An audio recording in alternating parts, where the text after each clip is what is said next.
Hey guys, so last but not least is the loose leash walk.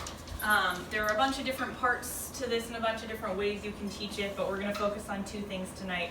We're going to do paying in place, and then we're going to do sort of what to do when you're out and about on a walk. And I do have additional videos of this that I will send you the links to so you can sort of see it in action outside, since it's a little bit difficult in here just with the closed space. So with a dog, especially a puppy who's Lewis's age, I will do what is called paying in place. It's literally exactly what it sounds like. You are paying him, aka giving him food, when he is in the spot that you want him. So you just have your food with you, everybody. And I like to use a wall or something else to sort of hold him in place. It can prevent him from wiggling all over and getting too excited when you're first doing it. So you want that food just right in front of his face, the way it is with Mendo. Food in your left hand when you're doing this. If you put your food in your right hand, you're going to get a dog that curves in front of you. And let's see, like over time you're going to get this, and then eventually it creates a big mess. So you don't want that. Food in your left hand when you're doing this exercise. So there's food right in front of his face, and then just start walking along. Yes! And mark as you move along when he's in the spot you want him. So you don't want to mark when he's dragging behind you, you don't want to mark when he's running in front of you, you just want to mark when he is in the right spot, just like anything else. Yes! Good boy.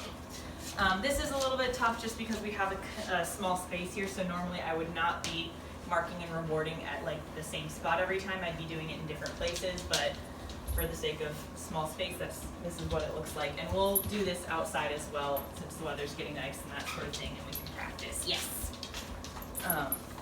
A loose leash walk is another one where the good comes into play a lot, especially when you're trying to build distance. So if, typically I get 10 feet before I reward, I can do the good at 10 feet and then reward him at 20 feet as things progress. So you just want to pay him when he is next to you in the spot that you want.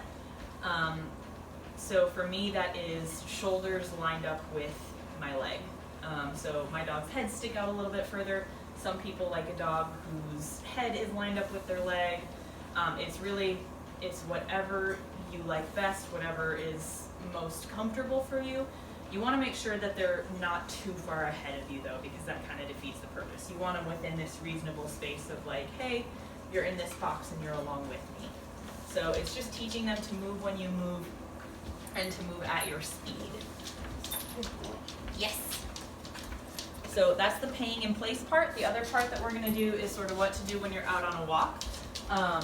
So you want your leash on him for that. And so let's say you're out on your walk and he sees something down the street and he's like, oh, I like that thing, I'm excited about that thing. And you see his ears perk up or his body get tensed or whatever. Turn around and walk the other way.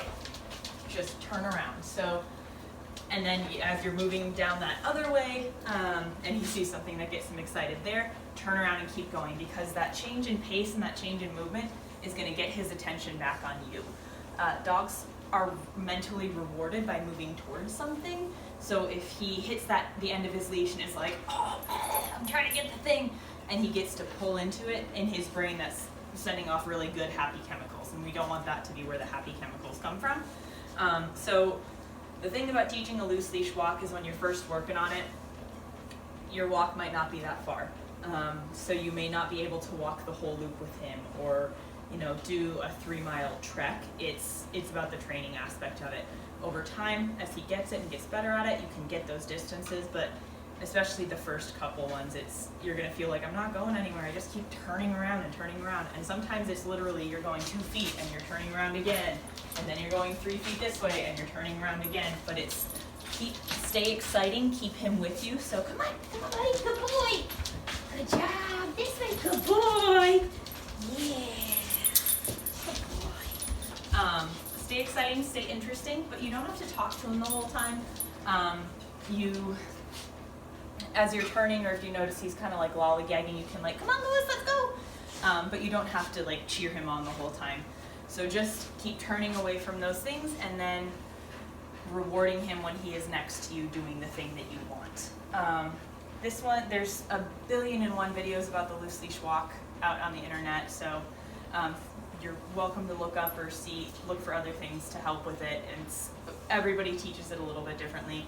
I have found that this works really well for my dogs, and I think it's fun for me too, because it also has improved my ability to read my dogs. So I have better skills at like, oh hey, I can tell you're interested in something when we're further away from it now. So helps you learn your dog a little bit better too. It's also, loose leash walking is really something to practice outside, because that's where the distractions are. So hopefully next time we get together, the weather will be nice and we can go do that. And I will send you links to those other videos of loose leash walking. If you have any questions, just let me know. I'm always happy to answer. And that should wrap it up for this evening, and I will get these sent over to you. Thanks.